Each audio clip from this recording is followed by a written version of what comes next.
Hello, सबको नमस्कार। मैं जेपी सर क्लासेस में स्वागत है। आज है 26 मई से इंपॉर्टेंट करंट अफेयर लेके आए हैं जो कि हर एग्जाम के लिए इंपॉर्टेंट है। जो लोग नहीं देख रहे हैं इस क्लास को जरूर देखिए, क्योंकि हर रोज हम 10 क्वेश्चन पढ़ाते हैं। ठीक है, 10 क्वेश्चन में सारा इंपॉर्टेंट क्वेश्चन आपको हम पढ़ाते हैं जो आपको एग्जाम में आने वाले हैं। ठीक है, तो हम लोग देखते हैं 26 मई का करंट अफेयर क्या है आज का, देखते हैं। ठीक है, चलिए स्टार्ट करते हैं। 26 मई का पहला क्या करंट अफेयर, परमाणु ऊर्जा आयोग का अध्यक्ष किसे नियुक्त किया गया है। मतलब परमाणु ऊर्जा आयोग का अध्यक्ष कौन बने हैं? अजीत कुमार मोहंती। याद रखिए, अजीत कुमार मोहंती क्या बने हैं? परमाणु ऊर्जा आयोग के अध्यक्ष बने हैं। ठीक है, याद रखिएगा।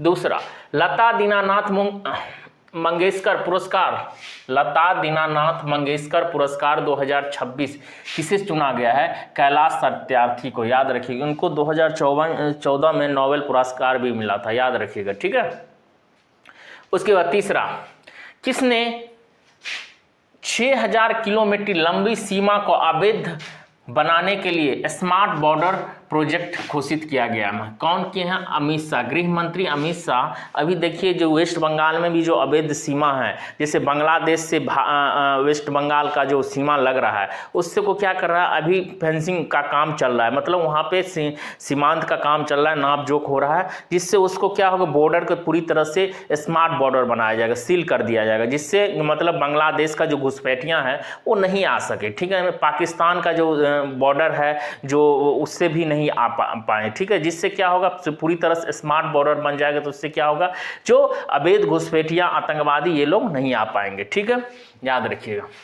उसके बाद में मेट्रो मंडे पहल की शुरुआत कहाँ की गई है? दिल्ली में। याद रखिए, दिल्ली का सीएम कौन है? रेखा गुप्ता। एलजी कौन है? तरनजीत सिंह संधू। याद रखिए, तरनजीत सिंह संधू। याद रखिएगा।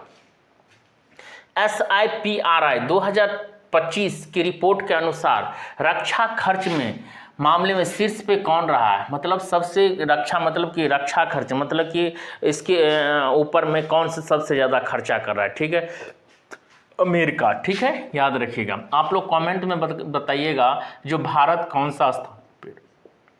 ठीक है,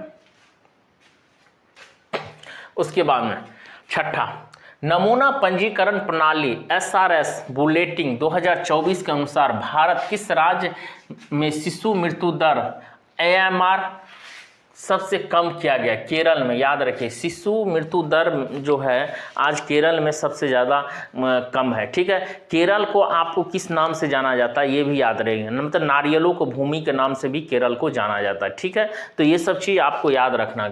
ठीक है, वहाँ का सीएम कौन है? BD सतीशन है। और गवर्नर कौन है? राजेंद्र अर्लेकर। और यहाँ का राजधानी क्या है बताइए? तिरुवनंतपुरम। याद रखिए, तिरुवनंतपुरम। याद रखिएगा। ठीक है, उसके बाद में सातवां, असम विधानसभा के स्पीकर के रूप में किसे चुना गया? याद रखिए, अभी जो चुनाव हुआ असम जो 5 राज्यों में हुआ है, उसमें से जो 3 राज्य का स्पीकर जो चुना गया, जैसे असम हुआ, पश्चिम बंगाल हुआ, उसके बाद में केरल हुआ, इसके बारे में तो असम में रंजीत कुमार दास को चुना गया। ठीक है, रतिंद्र बोस को कहाँ का? वेस्ट बंगाल का स्पीकर चुना गया है। ठीक है, तिरुवंचु राधा कृष्णन को केरल का स्पीकर है। ठीक है, असम विधानसभा का। ठीक है, असम विधानसभा का कौन है स्पीकर? रंजीत कुमार दास। याद रखिएगा। ठीक है, और केरल का कौन है? तिरुवंचुर राधा कृष्णन। और असम का कौन है? वेस्ट बंगाल का रतिंद्र बोस है। याद रखिएगा। 8वां, RBI ने वित्त वर्ष 2025-26 के लिए केंद्र सरकार को कितना लाख रुपया रिकॉर्ड लाभांश देने की मंजूरी किया? मतलब कि इसको लाभ देगा, 2.87% देगा लाभ। ठीक है, याद रखिएगा। अब RBI से आपको कुछ, RBI की स्थापना कब हुआ था? 1 अप्रैल 1935 को हुआ था। नेशनलाइज कब हुआ था? 1949 में। याद रखिएगा। ठीक है, ये सब चीज़ याद रखिएगा। राष्ट्रीयकरण कब हुआ था? 1949 में। इसका हेडक्वार्टर क्या, कहाँ पे है? आप लोग कमेंट बॉक्स में बताइएगा, RBI का हेडक्वार्टर कहाँ पे है। ठीक है, याद रखिएगा।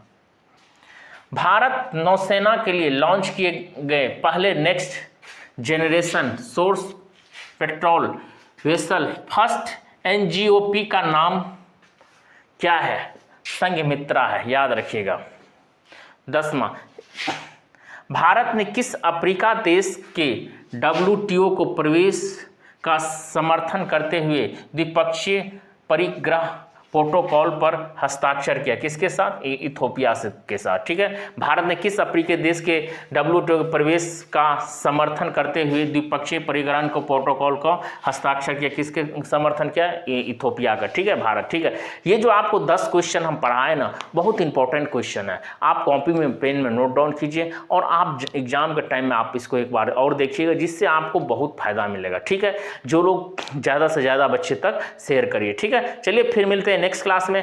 Thank you.